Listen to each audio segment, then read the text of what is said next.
बिस्मिल्लाहिर्रहमानिर्रहीम। अब हम नस्ट के पास पेपर सॉल्व करेंगे। ये 2017 का पेपर है और नस्ट के जो पेपर्स का पेपर पैटर्न है वो एमसीक्यू बेस होता है। इसमें टोटल टाइम हमें 120 मिनट्स मिलते हैं और टोटल 200 एमसीक्यूज़ हैं। हर एमसीक्यू का 1 मार्क होता है और तमाम एमसीक्यू सॉल्व करने होते हैं।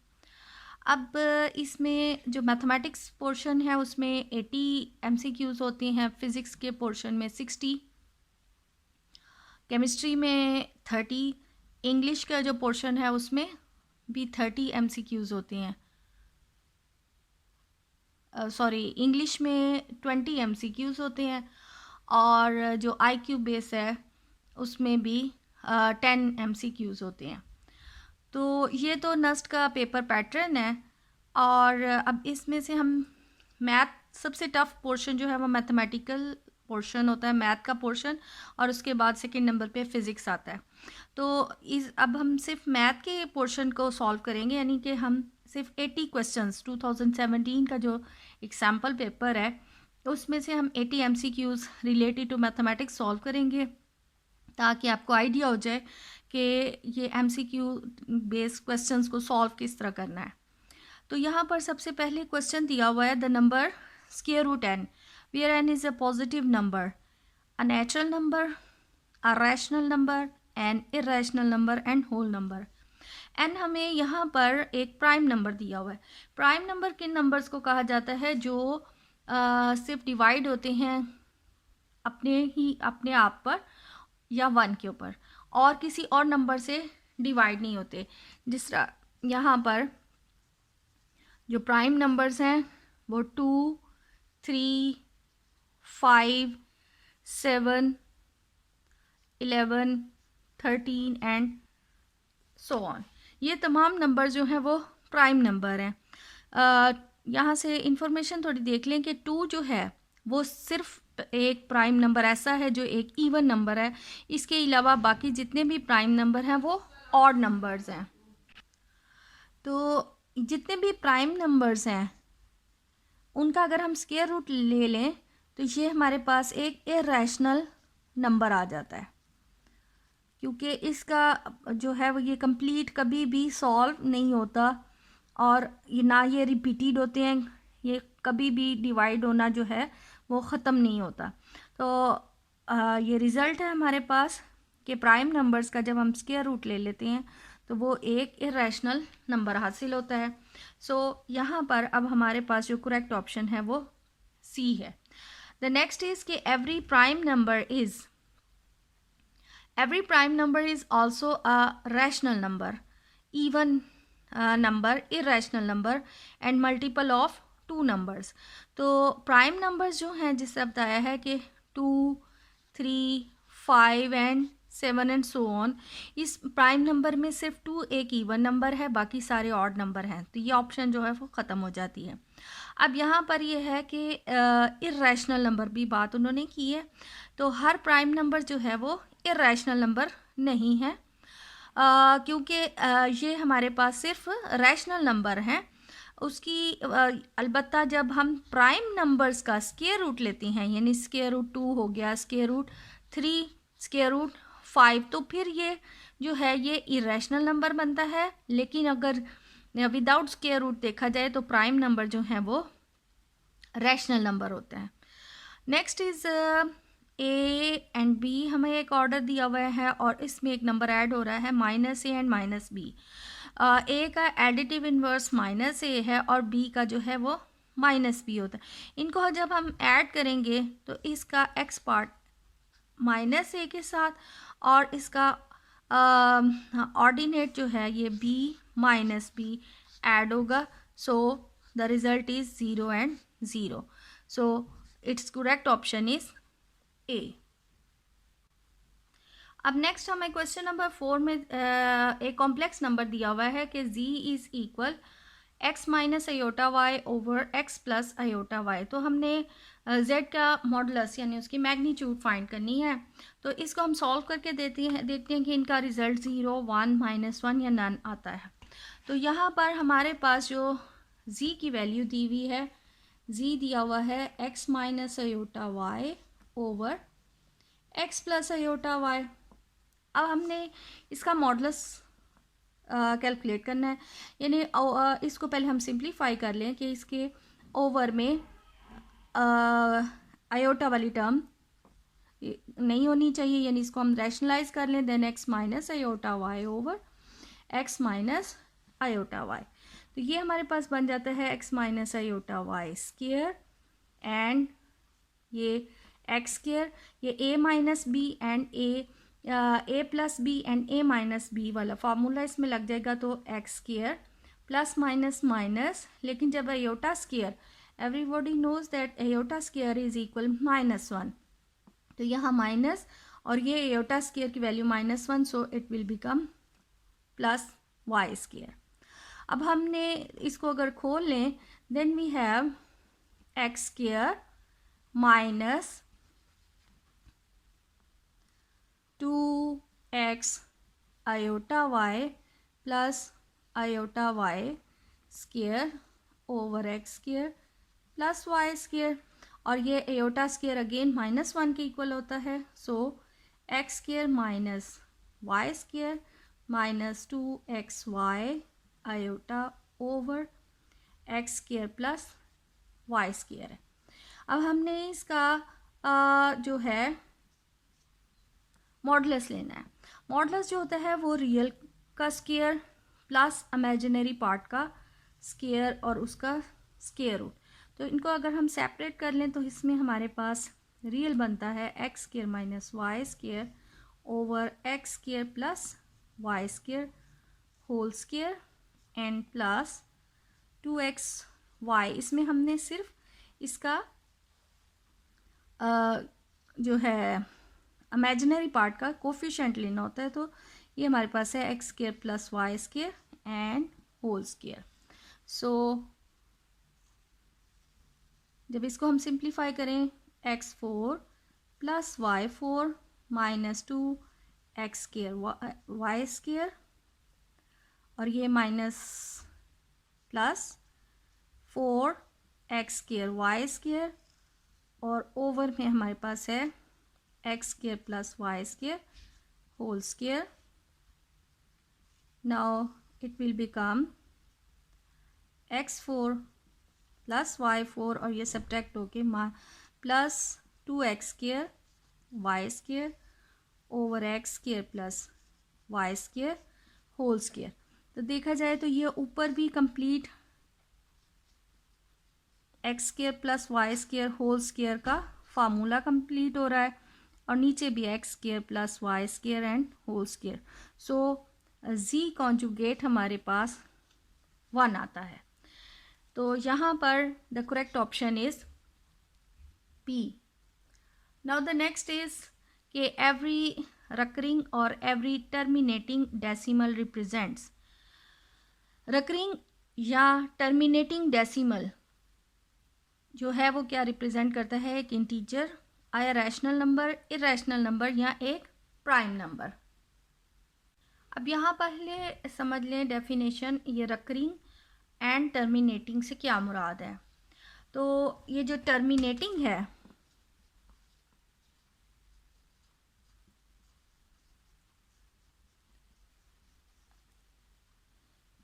अ डेसिमल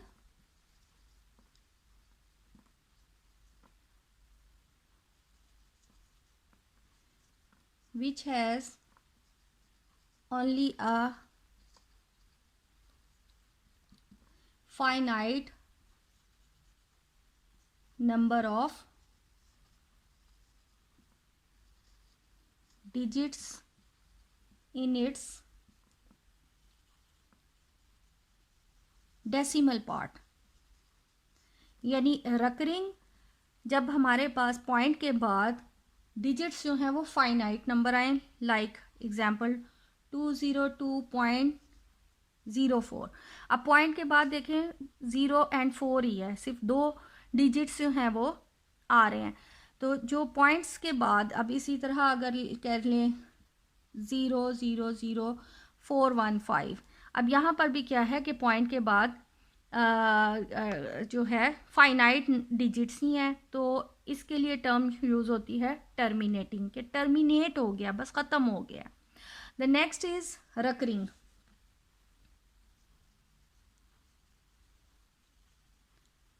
रकरिंग डेसिमल्स क्या हैं?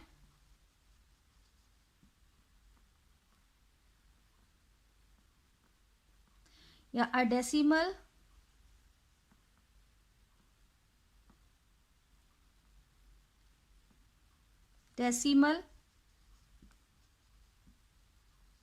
in which one or more digits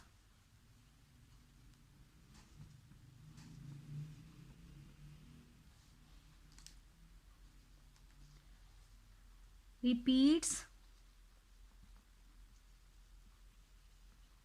indefinitely। यानी रकरिंग डेसिमल ऐसे डेसिमल्स को कहा जाता है, डिजिट्स को, कि जहाँ पर एक या एक से ज़्यादा डिजिट्स जो हैं वो इनडेफिनेटली रिपीट हो रही हों। फॉर एग्जांपल 1/3 अगर हम लेते हैं, तो 1/3 को जब हम डिवाइड करेंगे तो 0.3333 जो है वो ही आता जाएगा। ये इनफिनिट टाइम चलता जाएगा। तो ये हमारे पास क्या है, एक रकरिंग डेसिमल है, कि ये रिपीट हो रहा है, सेम डिजिट जो है वो रिपीट हो रहा है। इसी तरह अगर हम 1/7 कंसीडर करें, तो 1/7 भी जब हम करते हैं तो 0.142857, फिर अगेन 142,857 एंड सो ऑन। तो ये भी क्या है कि सेम डिजिट्स जो हैं वो एक ख़ास पैटर्न के साथ ही रिपीट हो रहे हैं। तो ये भी क्या है हमारे पास, रकरिंग डेसिमल। तो ये डेसिमल्स जो हैं ये हमारे पास, ये रैशनल नंबर्स जो होते हैं, हम ऐसे नंबर्स को रैशनल नंबर्स कहते हैं, जो या रकरिंग हो या टर्मिनेटिंग हो। यहाँ पर यानी कि जिनको डिवाइड किया जाए तो उनकी बटा वाली फॉर्म को सॉल्व किया जाए तो वो पॉइंट उनका या तो लिमिटेड हो, या अगर लिमिटेड नहीं है यानी इन्फिनिट पॉइंट्स हैं, लेकिन क्या है कि उसमें डिजिट्स जो हैं वो रिपीट हो रही हों। तो जो हमारे पास रैशनल नंबर्स की डेफिनेशन है, नंबर्स की डेफिनेशन वो होती है टर्मिनेटिंग एंड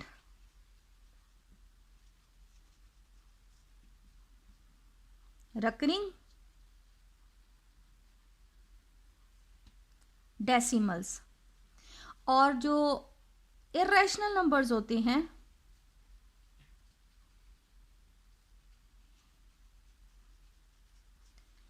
उनकी डेफिनेशन होती है non terminating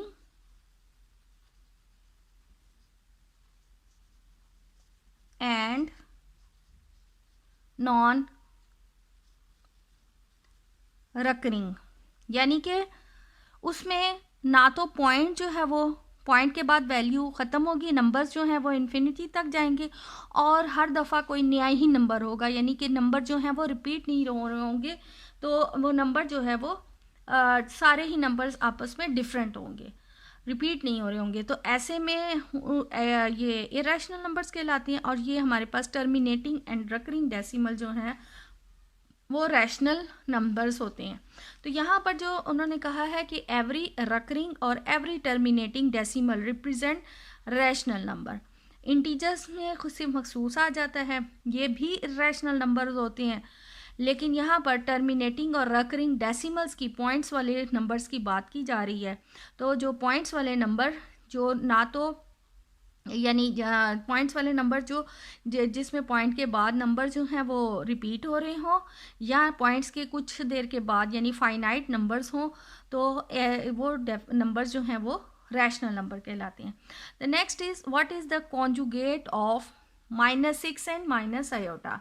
-6 and minus iota का हमने कॉन्जुगेट बताना है। और कॉन्जुगेट ज़ाहिर है इमेजिनरी साइन जो पार्ट होता है यानी आयोटा वाला पार्ट, उसका ऑपोजिट साइन कहलाता है।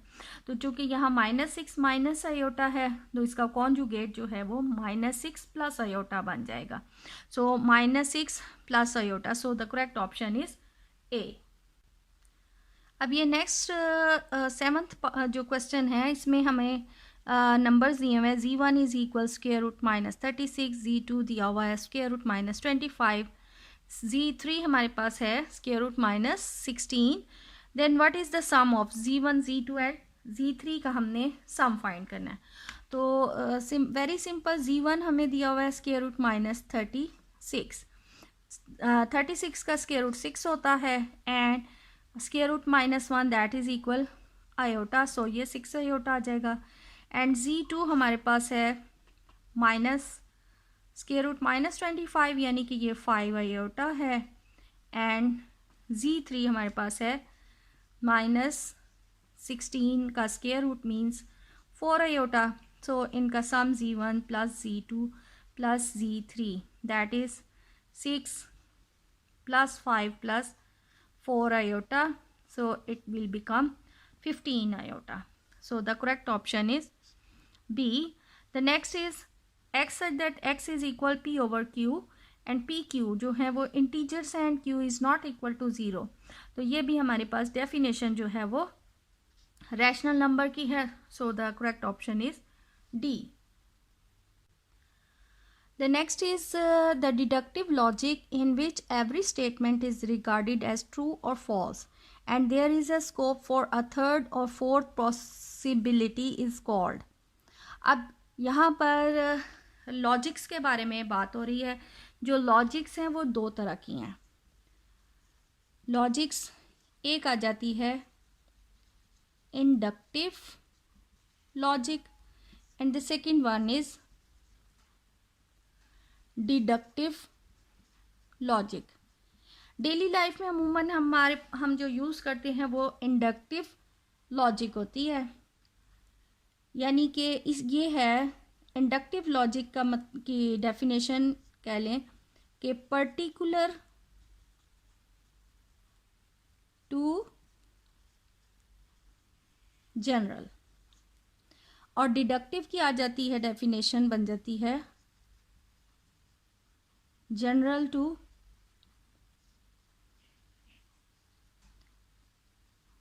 पर्टिकुलर। अब इंडक्टिव जो हम डेली लाइफ में अमूमन अंदाज़ा लगाते हैं, यानी कुछ रिज़ल्ट हम जनरलाइज करते हैं। डिडक्टिव से यानी जहन में कर लें कि ड्राइव करना, जैसे कोई चीज़ ड्राइव करना, और इंडक्टिव से मतलब कि कुछ नया निकालना, कोई नया रिज़ल्ट निकाल लेना। अब यहाँ पर यानी कि पर्टिकुलर टू जनरल, इसको इस तरह एग्जांपल लें कि जिस तरह रात को जागने से जो है, जिस तरह लेट से पर्टिकुलर टू जनरल, पर्टिकुलर को किसी पर्सन लेट से कि अली है वो रात को जागता है, उसकी नज़र ख़राब हो गई या उसको ग्लासेस लग गए हैं, ठीक है। इसी तरह अहमद है वो भी रात भर जागता है और उसकी भी फिर आई साइट वीक हो गई, उसको जो है वो ग्लासेस लग गई। इससे क्या है कि अली और अहमद रात भर जागते थे और उससे उनकी आई साइट पे असर पड़ गया, तो रिज़ल्ट बना लिया कि रात को जागने से आई साइट वीक हो जाती है, यानी पर्टिकुलर से जो है वो जनरल रिज़ल्ट एक ड्रॉ कर लिया।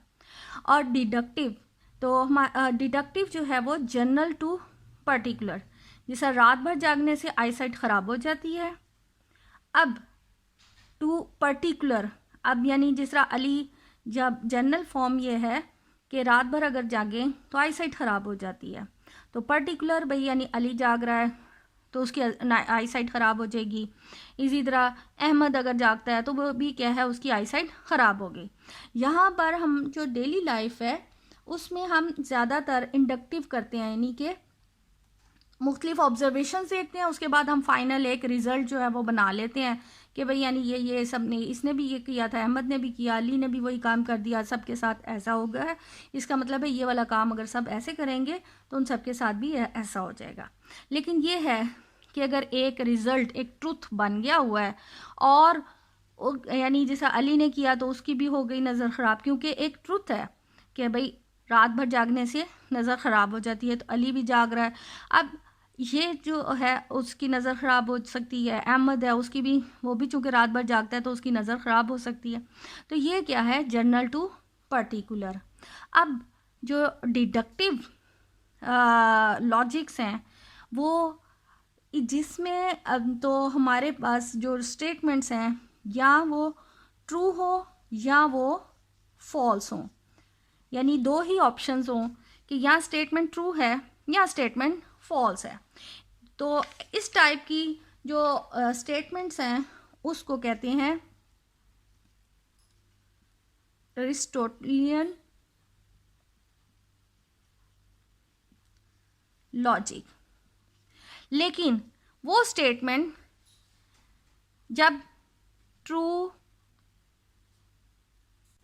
तो जब हमारे पास स्टेटमेंट ट्रू और यानी फॉल्स के अलावा कोई थर्ड या फोर्थ पॉसिबिलिटी भी बन जाए, तो इस ऐसे जो लॉजिक्स हैं डिडक्टिव लॉजिक्स, उनको नॉन अरिस्टोटेलियन कहते हैं। यानी ये अरस्तु था जिसने ये कि स्टेटमेंट अगर ट्रू है या स्टेटमेंट फॉल्स है, इसके अलावा और कोई पॉसिबिलिटी नहीं है, तो उसने अपने ही नाम के साथ जो है इस टाइप की लॉजिक्स का नाम फिक्स कर दिया था।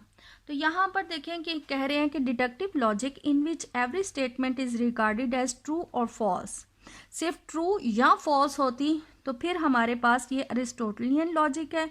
लेकिन यहाँ पर वो कह रहे हैं कि there is a scope for a third और फोर्थ पॉसिबिलिटी, यानी जब थर्ड या फोर्थ ट्रू और फॉल्स के अलावा कोई और पॉसिबिलिटी हो कि भाई अगर ये ट्रू है तो शायद ये फॉल्स भी हो सकती है, तो इस टाइप के को नॉन अरिस्टोटेलियन लॉजिक कहा जाता है। द नेक्स्ट स्टेटमेंट हमें दी हुई है the function x y such that y is equal 1/2x is constant. ये कांस्टेंट नहीं है क्योंकि इसमें x वेरिएबल इन्वॉल्व है। ये हमारे पास 1 to 1 है क्योंकि ये एक हमारे पास लीनियर फॉर्म में ही है। अब देखें अगर जो भी हम x की वैल्यू देंगे उसके लिए एक डेफिनेट वैल्यू y हमारे पास आएगी, तो यहाँ पर हमारे पास इसकी भी करेक्ट ऑप्शन सी है। द नेक्स्ट यहाँ पर ये क्वेश्चन 11 दिया हुआ है। ये हमारे पास एक फंक्शन है, फंक्शन की फॉर्म जो दी हुई है the function y is equal mx plus C is quadratic function, constant function या क्यूबिक फंक्शन या लीनियर फंक्शन। अब यहाँ पर जो है जो वेरिएबल है, वेरिएबल इसमें x इन्वॉल्व है, तो वेरिएबल की पावर देखिए सिर्फ 1 है। जब पावर 1 होगी तो ऐसा फंक्शन जो है वो लीनियर फंक्शन कहलाता है।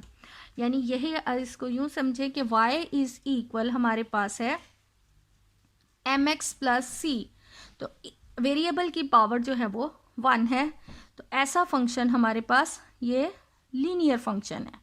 अगर वेरिएबल की पावर 2 हो तो इसको हम क्वाड्रेटिक फंक्शन कहेंगे, और यही अगर वेरिएबल की पावर 3 होती है, ठीक है, तो इसको हम क्यूबिक फंक्शन कहते हैं।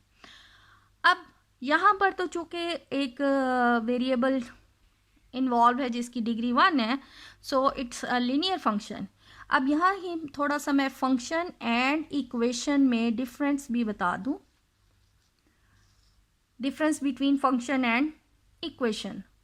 जब एक फंक्शन कहा जाए तो कि भाई एक लीनियर फंक्शन लिखें तो हमारे पास यही आ जाता है, लेट से mx प्लस सी, कोई भी हम ले सकते हैं। और लेकिन जब हमारे पास एक इक्वेशन कहा जाए कि एक लीनियर इक्वेशन बताएं, तो हम लिखेंगे इसको mx plus C is equal 0।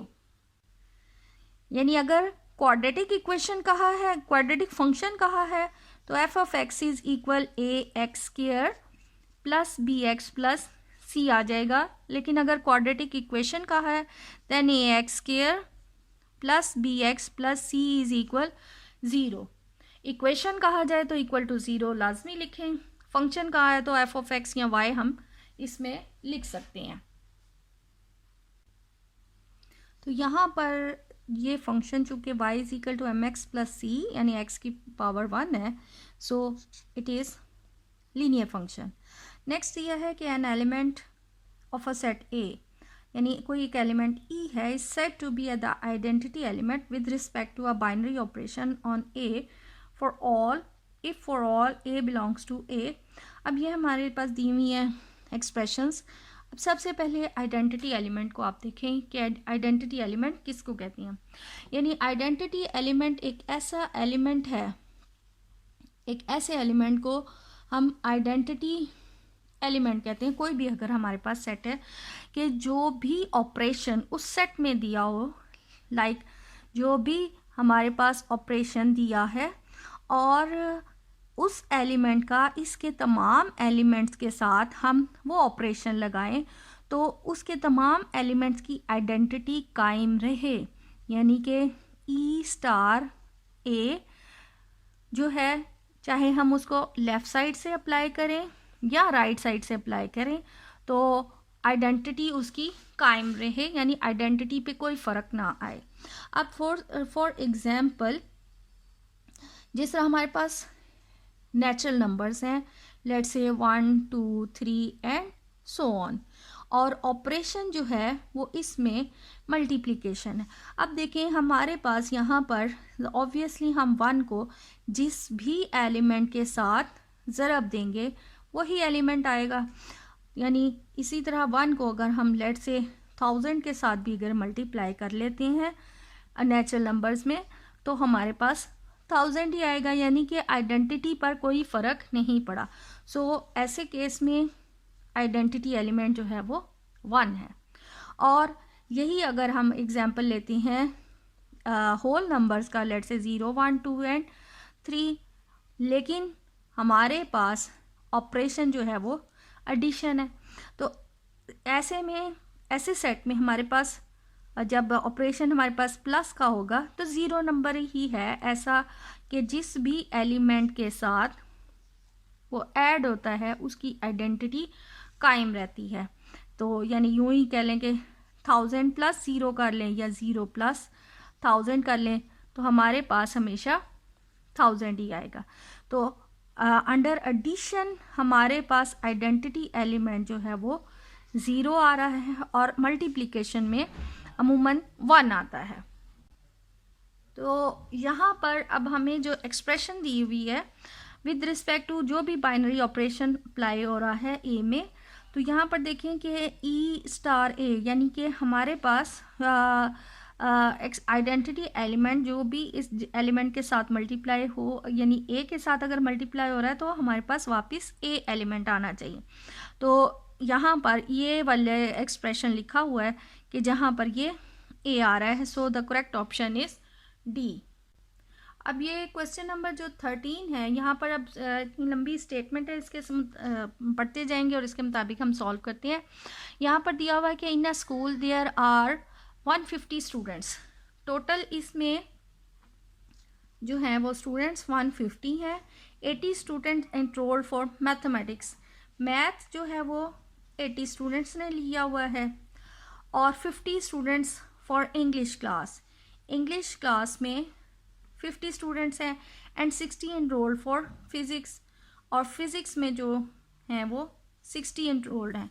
The students enrolled for English can not attend any other class, जो यानी कि 50 स्टूडेंट्स इंग्लिश के हैं जो सिर्फ इंग्लिश में एंटर हो चुके हैं, उन्होंने इंग्लिश अडॉप्ट कर ली, अब वो कोई और सब्जेक्ट नहीं रख सकते। यानी but the students of the mathematics and physics can take 2 courses at a time, यानी एक वक्त में जो मैथ या फिज़िक्स के स्टूडेंट्स हैं उनकी अपने पास चॉइस है कि वो एट अ टाइम मैथ भी रख लें और फिज़िक्स भी रख लें, और अकेला वो फिज़िक्स भी रख सकते हैं, अकेला वो मैथ भी रख सकते हैं। Find the number of the students who have taken both physics and mathematics. अब हमने वो स्टूडेंट्स बताने हैं जिन्होंने बोथ यानी कि फ़िज़िक्स और मैथ रखा है। अब सबसे पहले यहाँ देखेंगे टोटल 150 हैं, तो इंग्लिश जिन्होंने 50 रखी है वो जो है और कोई रख नहीं सकते। इसका मतलब है कि मैथ और फिज़िक्स वाले अदर देन 50 स्टूडेंट्स होंगे। इट मीन्स कि 150 में से अगर हम 50 इंग्लिश वाले माइनस कर दें तो बाकी 100 स्टूडेंट्स हैं जिन्होंने या फिज़िक्स रखी है या मैथ रखा है या दोनों भी रखे हैं। अब टोटल वो स्टूडेंट्स की तादाद हम निकाल लेते हैं हैविंग मैथ एंड फिज़िक्स। तो टोटल हमारे पास मैथ और फिज़िक्स वाले स्टूडेंट्स कितने बनते हैं 80 + 60, ये 140 आ जाता है, जबकि बाकी जो हैं वो सिर्फ 100 स्टूडेंट बच जाते हैं। इसका मतलब है कि 140 में वो स्टूडेंट्स हैं जिन्होंने सिर्फ मैथ रखा हुआ है, 140 में से वो स्टूडेंट हैं जिन्होंने सिर्फ फिज़िक्स रखी है, या 140 में वो भी स्टूडेंट्स हैं जिन्होंने मैथ एंड फिज़िक्स रखा हुआ है। अब इस हमारे पास यानी कि अगर हम 140 - 100 करते हैं तो ये हमारे पास आ जाता है 40। इसका मतलब है 40 स्टूडेंट्स ऐसे हैं जिन्होंने मैथ और फिज़िक्स दोनों रखा हुआ है, और यानी कि उनके पास मैथ प्लस फिज़िक्स है, और सिर्फ जिनके पास मैथ है यानी कि 80 में से हम 40 माइनस कर दें तो उनके सिर्फ 40 स्टूडेंट्स हैं जिनके पास फिर मैथ है, और 60 - 40 जिनके यानी सिर्फ 20 स्टूडेंट्स फिर ऐसे हैं जिनके पास जो है वो सिर्फ फिज़िक्स है। तो यहाँ पर हमने वो तादाद बतानी थी जिनके पास मैथ और फिज़िक्स दोनों हैं। सो तादाद जो है वो 40 है। So the correct option is A. The next is